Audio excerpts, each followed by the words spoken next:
Hey guys, Auspicious Aussie here, and welcome to another WCW My Son the Trader episode.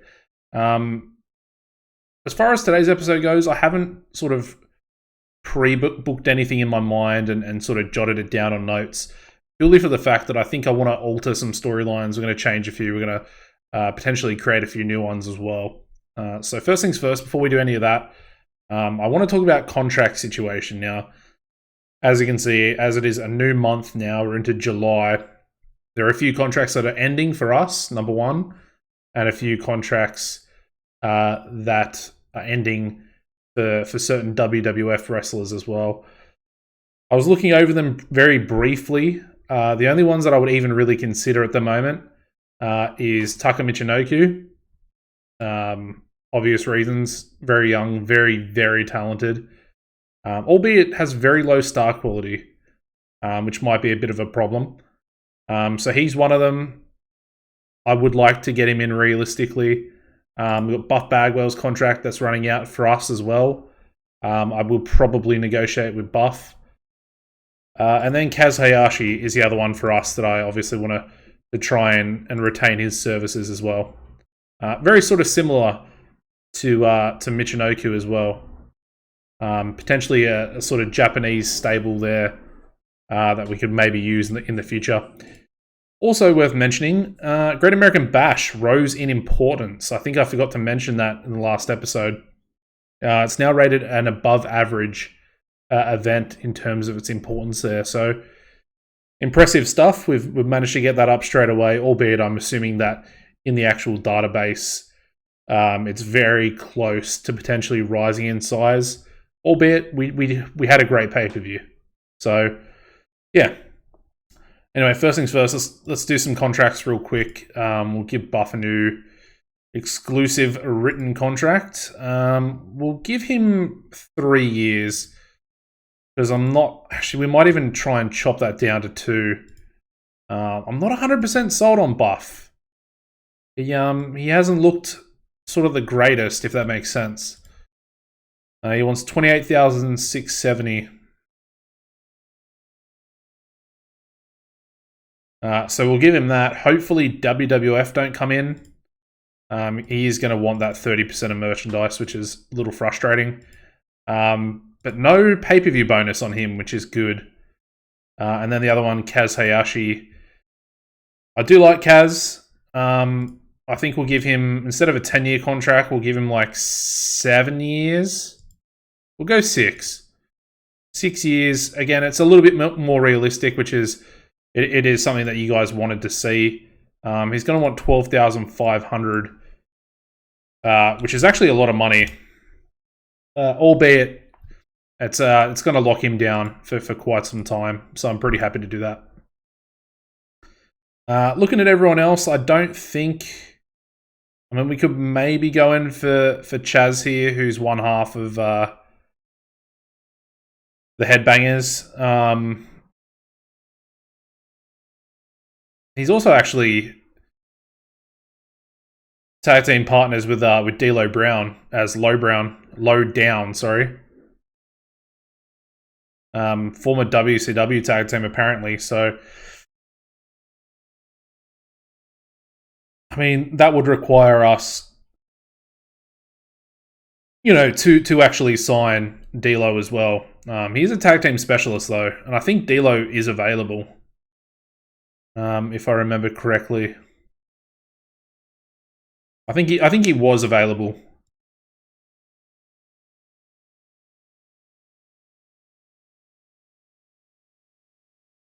Yeah, he is currently available as well, and has been given another developmental contract for 2 years.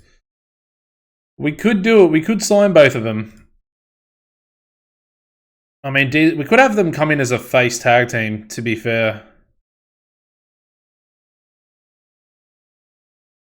And D'Lo is quite good.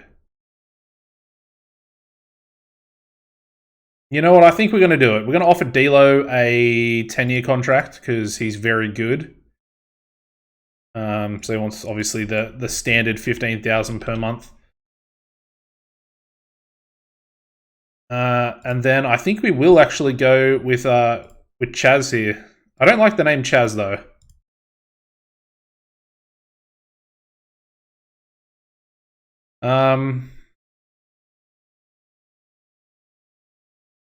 I don't really want him to be Mosh either.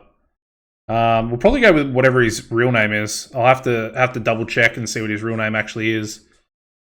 But I think we'll go those two. We'll give him an 8-year contract, a little bit shorter, but still, you know, pretty high, pretty up there. It's still going to cost us 15,000 anyway.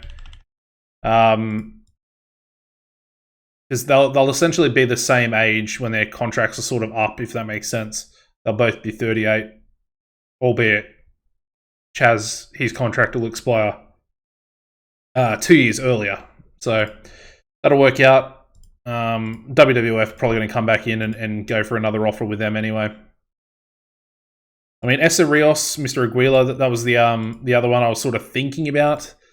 He's very talented as far as a high flyer goes. Very young as well. Just not 100% sure if we need him because we are bringing in Bryan Danielson and Brian Kendrick as well. I was about to say Paul London, but no, it's Brian Kendrick, Bryan Danielson. I think we'll leave it at that as far as signings go. So re-signing Bagwell, and then we're signing up D'Lo Brown and Chaz as well as those other guys I mentioned just previously. And yeah, final thing to get into before we advance to the show, we did go up to 67, which I did mention in the previous episode as well. So yeah, let's get into Nitro for today's show, today's episode. We'll quickly do all this, and then I'll go into the storyline screen, and we'll start chopping and changing. So we're expecting 8,400. I think there's 9,000 capacity. Actually, we'll go to Fayetteville, North Carolina. Why not? I think that's probably, I guess, the biggest, maybe. We can go... yeah, let's do that. So we're going to the Cumberland County Crown Coliseum. That is quite a mouthful. All right, let's go back here. We'll do a quick little rib. I think that's not what I meant to click on, but anyway. Let's go right down the bottom. We don't usually go right down the bottom. Let's go Torrie Wilson. There we go. Successful rib. Happy days. All right, back to the main menu. Quickly go into storylines here. Obviously, World Heavyweight storyline, we can now take out Buff. And we can take out Lance there as well. And then we have to go to I Am Perfect. We might even end this storyline, although it is still considered hot. So maybe instead of ending it, I'll just remove Hennig. We'll add in... I think I want to add in... yeah, Lance is probably the best option there. I was going to add in PCO, but there's not really much point. And then this storyline here, Awesome wants Torrie. That one's going to continue for this month. I want to have another match between Billy and Awesome. So let's add in Curt Hennig into the world title storyline because that's what we're going with for this month. United States, we can also remove Hugh Morris, and we will be adding in Rob Van Dam. So let's get him added into the United States title storyline. It's worth mentioning, we'll take a brief look at popularity as well before I start booking the show. Cruiserweight, I mean, we can pretty much leave it how it is because Noble, Helms, Shannon Moore, they're all going to, even Skipper, they're all going to be competing with each other anyway. Obviously, Shane Helms being the champion, they're all heels, so he'll be versing all of them. Maybe we'll go with Shannon Moore for this month. I think that might be a decent little idea. The World Tag Team title storyline, we can roughly leave it the same, although I do want to add in Jimmy Yang and Kaz Hayashi. Because I think I'm going to go with them for the pay-per-view for this month. Maybe even a triple threat tag team match. I'm still a little bit undecided. I had a little brief thought between, obviously, Young Dragons, Anguish, and then obviously Palumbo and O'Haire as our three teams. I still feel like we're a little light on the tag teams, so having D'Lo and Chaz come in, I think will benefit us massively, especially having another sort of high-level face tag team, which maybe means down the line we can turn Palumbo and O'Haire, because they kind of do look like heels more than they look like faces. So let's alter this storyline, and it's going to be, yeah, the Eye of the Storm. And I've completely butchered Storm there. So I think that's going to be our new storyline for this one anyway. And obviously Lance Storm's going to be pushed pretty high. We might even chuck in Natty Neidhart there as well, because she might have a little something to do there with DDP. So that's all sorted. World Tag Team's not really changing. Chavo's Ascension. We've still got Samoa Joe in there.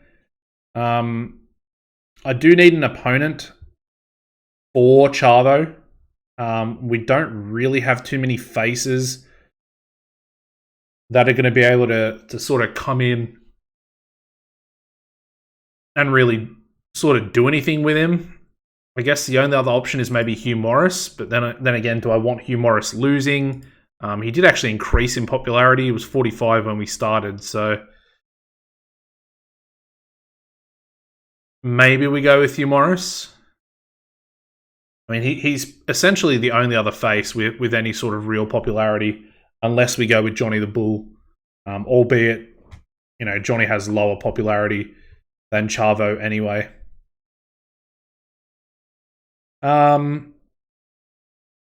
Let's go with Johnny the Bull.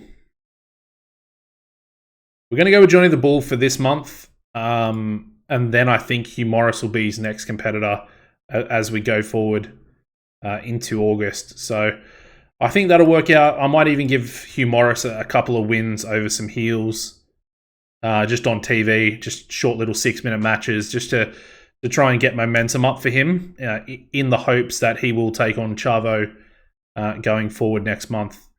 But I like the look of that. The only other one that we haven't really done anything with is Buff Bagwell himself. So maybe we just make a new storyline here and just call it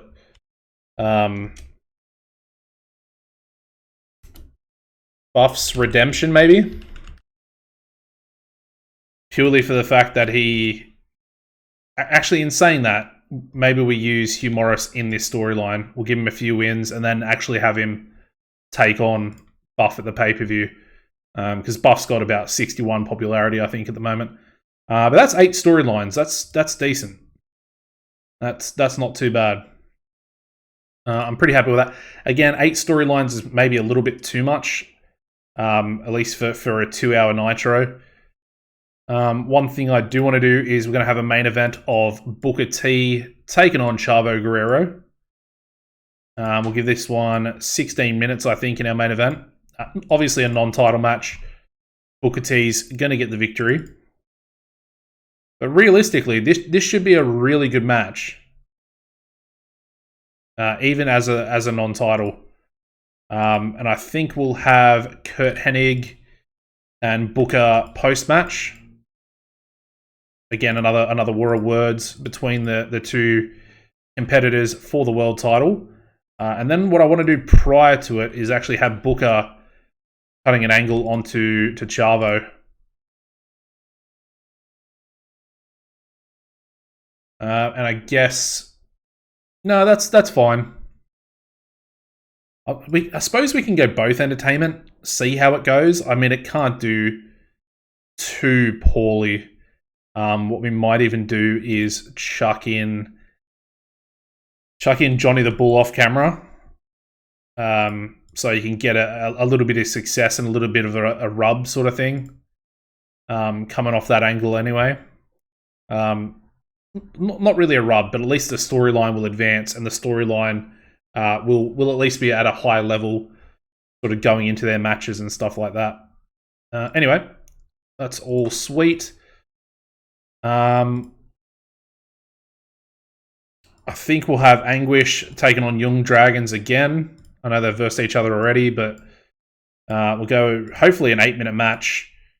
We'll give Super Crazy the victory because I want to try and get Super Crazy up there as soon as we can as well, because I feel like he'll be a decent, not only Cruiserweight champion in the future, but potentially a United States champion. So we'll go those two. Let's go with Palumbo and O'Hare, and they can essentially cut a promo onto all of these guys. So we'll go Super Crazy first, Psychosis, we'll go Kaz Hayashi, and Jimmy Yang.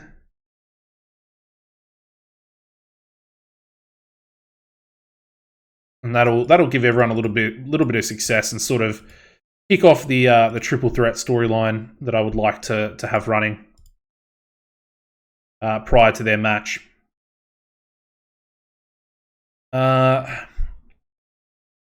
Honestly, I wanted to obviously run with Billy Kidman and PCO. They were supposed to have a match on tonight's Nitro, albeit the injury to PCO has thrown a spanner in the works for that as well. So, as a result,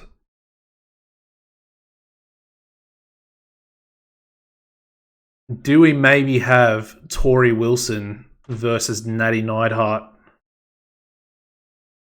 I don't think it would go down too well. Maybe we do this instead. A tag team, intergender tag team match. That could do well. And it gives us our first sort of look at the at women potentially coming in and wrestling for us in the near future. Where is he? Billy. I like it. We'll try and give it 8 minutes. I don't know if we really should give it that long. And I think in this one, we'll actually give Billy the win. So we definitely need to script it, and we'll go decisive.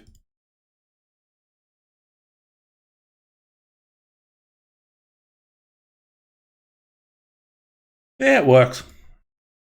I mean, Mike Awesome's unhappy. That's fine. We can keep him strong. It's probably going to be a relatively bad rating anyway.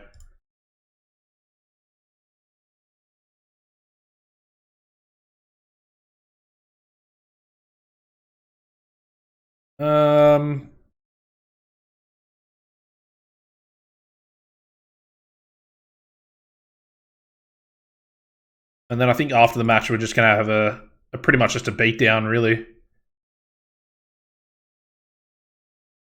Let's go like this. That's not what I wanted to do. I wanted to go for the angle.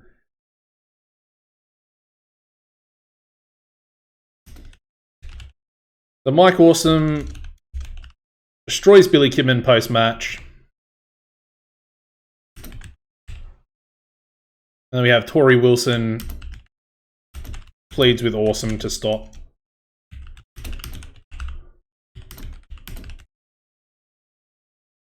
And of course he listens because it is Tori and he's obsessed with her. So that'll go after the match as well. What else have we got to do? We got to do something with DDP and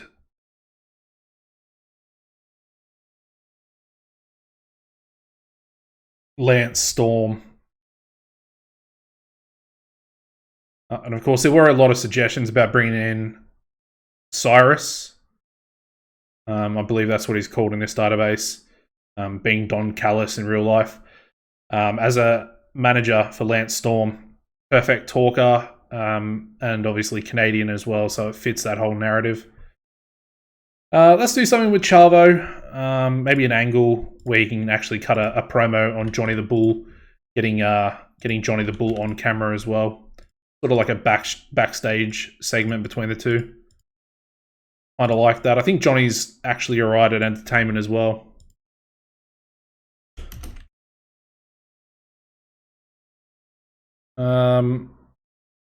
Let's go like this.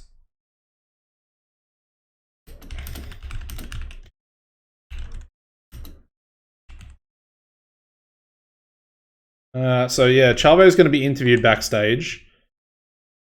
And then we're going to have Johnny the Bull interrupts and steals the spotlight. Cool. I think that works. We'll go another match here. Preferably something with maybe Hugh Morris, maybe Rob Van Dam. Tag match, maybe?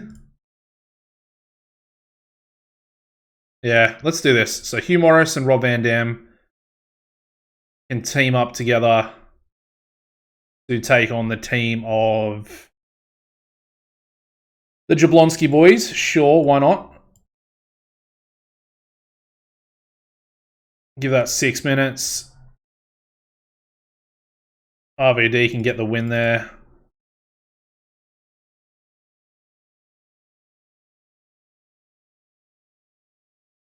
And then Canyon can be at ringside. And they'll both be distracted by him obviously coming down to the ring. Realistically, that can cut to Canyon actually cutting a promo post-match onto both of them.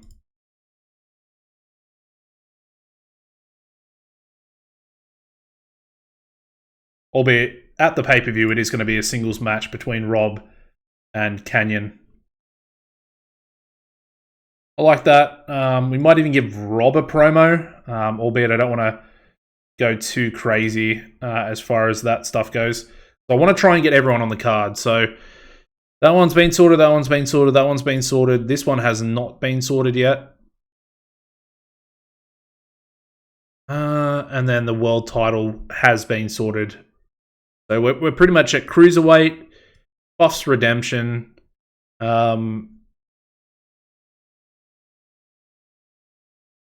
which we can sort of lead into that next week anyway. And Eye of the Storm. Let's do this. So let's go Lance Storm, Shane McMahon, and Diamond Dallas Page to kick off the show.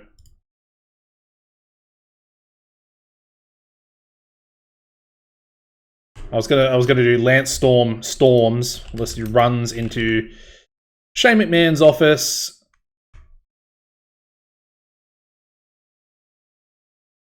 Demands world title match.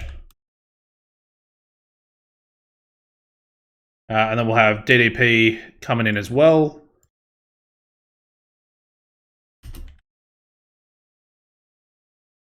And he wants the same thing. Perfect. I mean, realistically, that's just going to work. And that's the easiest way to kick off that. Not only the show, but that whole storyline as well. To essentially determine who's going to become the next number one contender. DDP versus Lance Storm at the pay-per-view. Similar to DDP versus Kurt Hennig. Happy with that. So let's book another match. Can we make that our high-flying match? I mean, I think realistically we can. Because all these guys are really good high flyers. Only downside is the crowd might not be sort of too fired up. Anyway, we'll go with it. We'll see what happens. Where are we? High spots.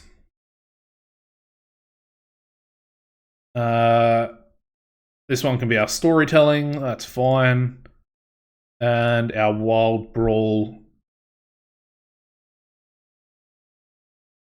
Maybe we'll find the wild brawl as we book here.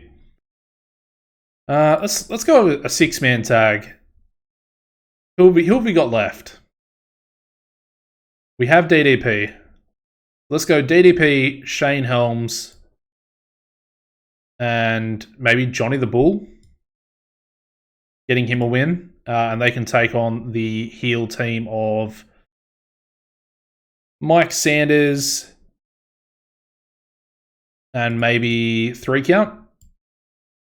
Getting 3 Count a little bit of TV time there. We'll go 7 minutes for that one. The winner. Do we make it Shane Helms or Johnny the Bull? I think Johnny the Bull, because at this point in time, I want Johnny to sort of be at his best going into that main event, not main event, into that storyline with Chavo. So I like that. That'll go there. Actually, we might even push that back a little bit. We'll push that back to there, and then make that our Wild Brawl. I like that. It's not looking too bad. We do need something for maybe Canyon and Buff as well. We've already used Canyon, so maybe we just give Buff a match.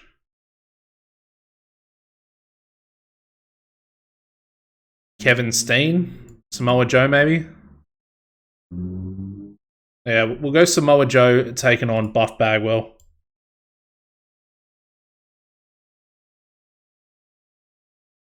Give that one 6 minutes. We'll give Buff a promo as well, so Buff can cut a promo.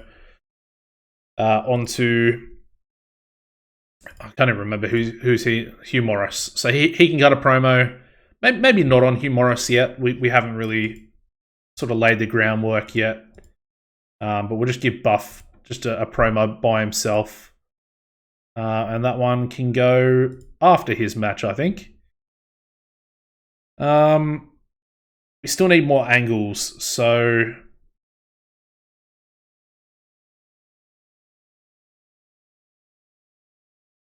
maybe just a Rob Van Dam angle. I said I wanted to do one previously, so do Rob Van Dam onto Canyon.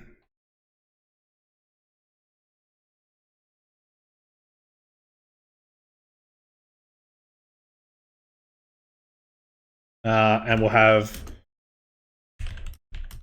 Rob Van Dam states he will become the next United States champion.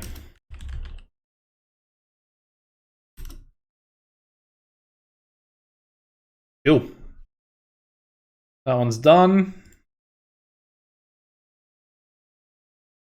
We'll chuck that before his tag team match. And we're pretty much at time, and we're actually not going to get penalized for angles either. Do I put in another angle though? Maybe we just chuck in one for the cruiserweights potentially. How good is Shane Helms on the mic? He's going to be down the bottom, isn't he? Maybe we do a Stasiak promo. Yeah, maybe. Where is he? Shane Helms. He is actually really good. Really, really good. So we might go with him then. Shane Helms onto... Hold on, let me have a look.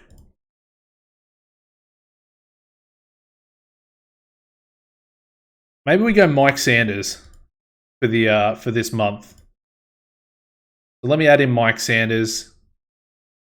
If I can find his name. There we go. He is a lightweight, so he's a cruiserweight by definition. And he's also a heel, so it works. So Shane Helms, Mike Sanders. Nice and easy. Kicking off our cruiserweight title contention there as well. And that will go prior. Where are we at? One more down. That'll go prior to that match there. Cool. I like that. That actually looks like a good show. Let's do a couple of pre-show matches real quick. Let's have Columbo and O'Hare taking on Gold Bond Mafia. Give them a bit of time in the ring.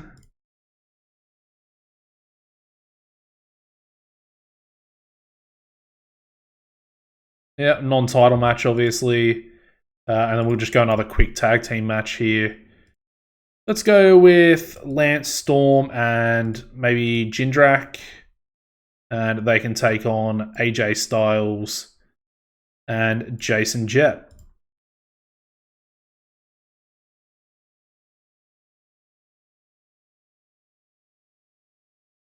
Obviously, Lance not really featuring too much.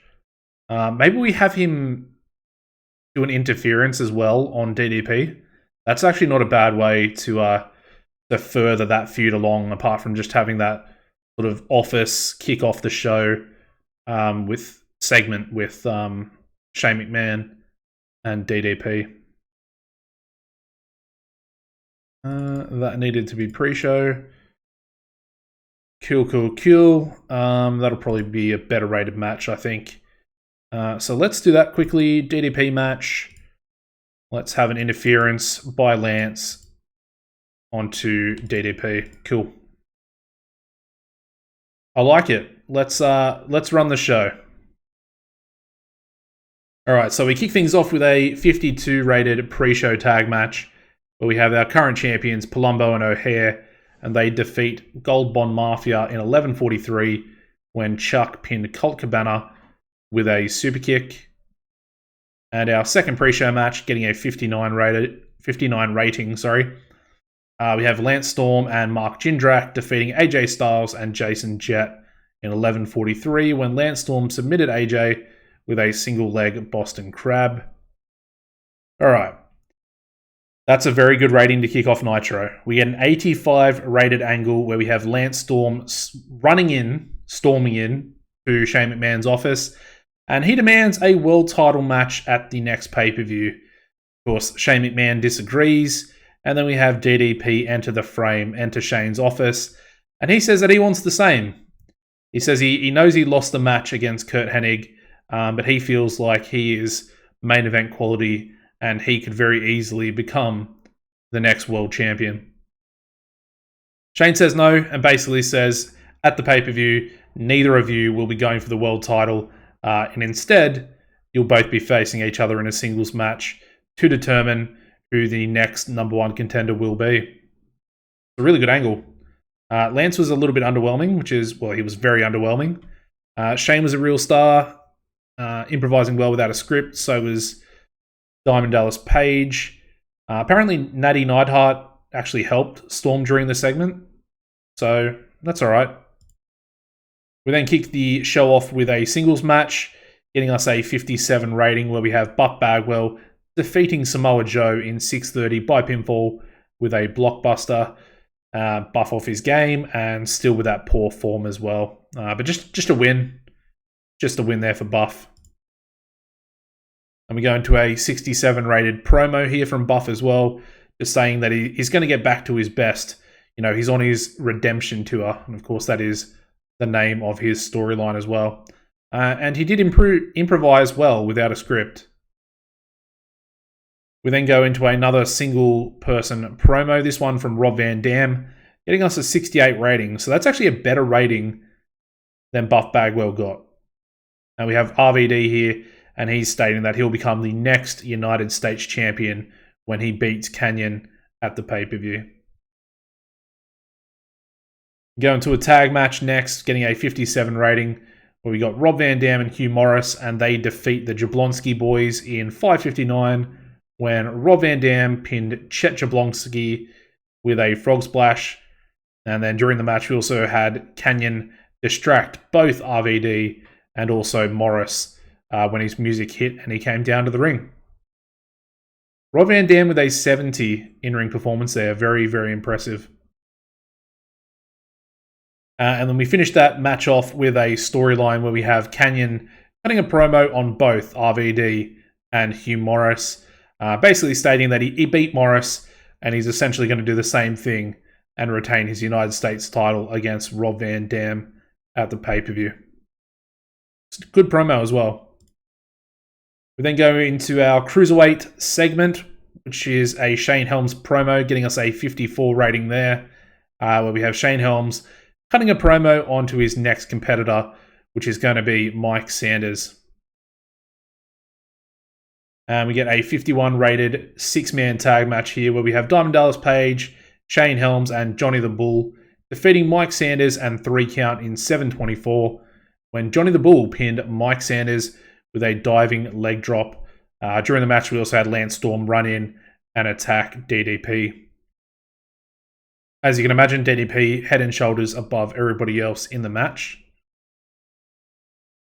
All right, we then go into a 43 rated angle where we have Chavo, who's being interviewed backstage, of course, putting himself over. And then out of nowhere, we have Johnny the Bull accidentally interrupt following his match. And yeah, Johnny basically says his catchphrase to the camera and, of course, steals Chavo's spotlight, or at least that's exactly what Chavo thought. All right, we then go into a tag team match, intergender tag team match, getting us a 44 rating. We have Billy Kidman and Tori Wilson defeating Mike Awesome and Natty Neidhart in 8:27 when Billy Kidman pinned Mike Awesome with a shooting star press. So basically, the way this match would have ended, it would have been Mike being distracted by Tori Wilson in the match. Billy hits him with a move, knocks him down, climbs top rope, shooting star press, 1, 2, 3. And then obviously Mike Awesome's pissed. Can't believe that he lost. And that leads us into the next angle, getting us a 39, where we have Mike Awesome and post-match, essentially just a post-match beatdown. He destroys Billy Kidman. And then we have Tori Wilson pleading with Mike Awesome to stop. Who does listen. He listens to Tori. And he stops his beatdown. All right, we then go into a 49 rated angle where we have our 3 teams that are going to be involved in that triple threat at the pay-per-view. We've got Chuck Palumbo and Sean O'Haire, and they cut a promo onto Anguish and, of course, Young Dragons as well prior to these 2 teams competing. The tag team match I just mentioned gets a 41 rating. But we do indeed have Anguish defeating Young Dragons in 7:43. When we had Super Crazy pin Kaz Hayashi with a moonsault. And we're still, unfortunately, a little bit low on the popularity. So this is still considered a sort of opening match. Or a match that belongs on the pre-show. Albeit, I think Super Crazy's got to be close. Alright, we then go into the pre-main event angle. Where we get a 73 rating. We have Booker T and Chavo Guerrero. And of course, Chavo mentions Johnny the Bull, says he wants to beat him at the pay-per-view. Unfortunately, Chavo performed poorly. Maybe to be a little bit expected. But yeah, I was hoping for better. But still, it's an okay angle. Even having Booker T in there is not enough to get it to an 85. Only a 73. The main event, though, we get an 88 rated main event singles match for Booker T defeating Chavo Guerrero Jr. in 15:31 by pinfall with a bookend. And the reason behind that 88, which is an incredible rating, by the way, is Booker and Chavo have pretty good chemistry when versing each other. So we can somehow get Chavo's popularity up and get him up into the upper mid-card. A pay-per-view world title match between these two would absolutely slap. Giving these two guys 20 minutes, world title on the line, and increasing Chavo's popularity up to that level. Potentially a big draw and a big moneymaker. Very happy with that. And we finished the show off with an 88 rated angle as well. Of course, our number one contender, Kurt Hennig, comes out post-match. And of course, the two of them, between him and Booker, have another war of words between each other. Sort of similar to how they did at the pay-per-view. It's more or less just Kurt saying that he's more experienced than Booker. You know, he's going to take that world title from him. And there's not a thing that Booker can do about it, really. Alrighty, we finished the show off, finished Nitro off with an 82 overall rating. Again, increasing our popularity in 15 regions there as well. That's a very good rating. I'm very, very happy with that. And yeah, I mean, there's nothing else to really say. We got an 82 again.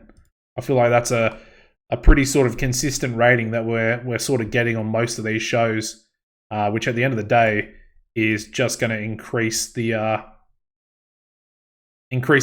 popularity that we have across all those other regions. WWF have gone back in for Spanky, which is Brian Kendrick. However, that new offer is also not going to be considered by them. By him. And I'm assuming the same thing here for Bryan Danielson. Yeah, so he's not considering that one either. Happy days. D'Lo Brown, that negotiation, I mean, they went up to 11,000, but he's still not considering it. I'm assuming our offer's a lot better. Yeah, as you can see, your offer is currently the only one that he's actually considering. And hopefully that's the same here for Chaz as well. It is indeed, as you can see at the top there. Sweet. All right, Nitro viewing figures. We get a 1.14, just under 860,000 viewers there as well. I think that might be our best ever TV rating. I think previous to that, it was 1.12. So we've actually increased that by a little bit. Size looks exactly the same. Again, we did get a 2-point jump from 65 up to 67 across all these other regions in the United States. So, yeah, I wasn't really expecting to go up there. We have gone up to 43, though, across these 4 regions in Canada. Manitoba, Saskatchewan, and Maritimes, all sort of lacking behind. I thought Manitoba might have sort of stuck with these other 4, albeit their population's probably, I guess viewership instead of population is probably a little bit lower. That is fine, though. Let's check popularity real quick. I did mention I was going to do that. As you can see, Booker T, pretty much up in the 80s now. So he's above 80. He started off on 70, I believe. So we've done a really, really good job of continuing to build our world champion. And I feel like that first win against DDP sort of set the benchmark for him improving and increasing in popularity. Chavo, of course, Chavo's my project at the moment. I really want to try and get him up into that upper mid-card level, sort of competing with and eventually becoming United States champion. He lost a little bit. He got up a little bit. He got up to 38. I believe he got up to 40 prior to the pay-per-view last month. And then, of course, he lost in the ladder match to Rob Van Dam. So he's gone back down to 38, which is where he's at the moment. Although he's got a couple of 39s back up there. So, yeah, very warm momentum as well for Chavo. I think given a few more months, he'll be able to improve, especially with a big feud against Hugh Morris next month. Hennig's improved a lot as well. As you can see, he started off at 50. We've got him up to about 60, 58, 60 in most regions. The regions that we sort of go to anyway is where he's sort of most over. He's got 63 in the Southeast, 60 in Mid-Atlantic, and they're sort of the main 2 regions that we're going to be running anyway. So very happy with that. DDP's taken a little bit of a hit. He starts on 75. He went down to 73 after Booker T beat him. And then recently, Curt Hennig, we did keep him strong in that match. However, he still did drop down to 70. Albeit, I think he has actually gained another point back in one of these regions. So he's back up to 70 pretty much in all of them, except for the Mid-Atlantic, which is surprising. But we'll be able to get him back up there. Especially with his entertainment stats and star quality. Very easy. I do want to start to slowly bring him back down the card, maybe in and around that United States title. I feel like he'll be a good competitor there. He is 45 years old, albeit age isn't too much of a bearing with our product. But his stamina is going to eventually start going down. It's going down 1 point already. And I expect that to sort of continue. Kanyon hasn't really done much. He went up to 55 after that first month, winning the title from Booker T. But then he's only gained 1 more point. as a result of beating Hugh Morris at the pay-per-view. So need to continue him and his rise. Lance Storm has done very well, 55 up to 57, and albeit he hasn't really won. So the fact that he's improving in popularity despite losing the main event of the pay-per-view is exactly what I want to see, and what I expect from a guy of his level. Awesome hasn't changed. Rob Van Dam's a good one to look at. Started at 40, up into 42s, maybe starting to hit 43s, as you can see in the Mid-Atlantic there. 43 in Puerto Rico as well. So it's not going to be too long before RVD, is up there.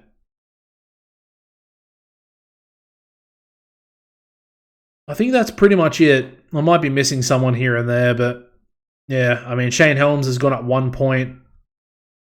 But that's pretty much it. Yeah, so very, very happy with all that. Very happy with some people, especially Booker. Booker is ridiculous. Canyon's got up there as well as a result of winning that United States title. But we're just going to keep pushing on. Going to keep pushing on and trying to do the best we can. Title prestige did go back up, so we're back up to 65 for United States, and the world title is back up to 80 as well. Unfortunately, tag team titles dropped down to 59. The cruiserweight's gone up to 46. So that's actually gone up in prestige, I believe. Yeah. Interesting stuff. Anyways, guys, that is going to wrap up the episode. Please make sure you smash a like on the video and subscribe to the channel. Only 60% of you guys are actually subscribed, so make sure you do. If you don't have a YouTube account, it's very easy to create one if you are old enough, and you subscribe, you get notifications if you hit the bell. Very easy. You'll be up to date with these episodes coming out in the future. But yeah, apart from that, guys, as always, take it easy and goodbye.